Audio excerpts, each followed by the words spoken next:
Now, a lot of people think you have to be right all of the time to do well in the market. That's not true, and it's simply not being realistic.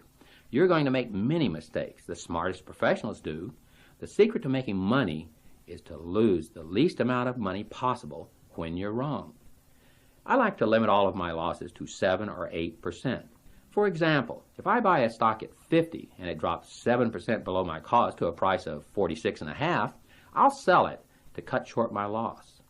This is an advantage you have over all institutional or mutual fund managers. You can cut a loss quickly. A fund manager, on the other hand, has more shares, can't move as fast, and will impact the market substantially more.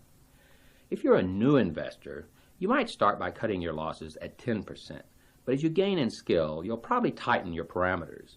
This loss-cutting rule applies to a stock that is 7 or 8% below the price you paid. It does not pertain to a stock bought at 50, say, that rises to 65 and then declines 7 or 8% from that point.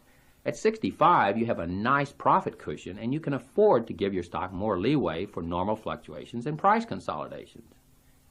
I'll bet you have tried cutting your losses at some point in the past. Let's say you sold a stock when it was down 10%. What usually happened to you when you sold your stock to cut a loss? In most cases, the stock went right back up in price, right? What did you say to yourself when that happened? That was a stupid thing to do. I never should have sold it. I'll never do that again. But let me ask you a question. Were you really wrong just because you sold a stock to cut a loss and the stock went back up afterwards? Well, think a minute. Did you buy fire insurance on your home or your business last year? Did your house burn down? If it didn't, are you upset because you wasted your money on the insurance? Are you going to buy fire insurance on your home or business next year? Sure you are. Why did you buy fire insurance in the first place? Because you knew your house was going to burn down? No.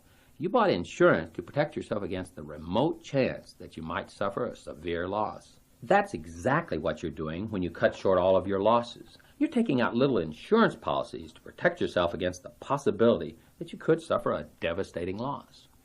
Let's think about it another way. If you let any stock go down 50%, how much do you have to make on the next stock you buy just to get back even? You have to make 100%. And how often do you buy stocks that double? Not often, so you can't afford to let any stock drop 50%, can you?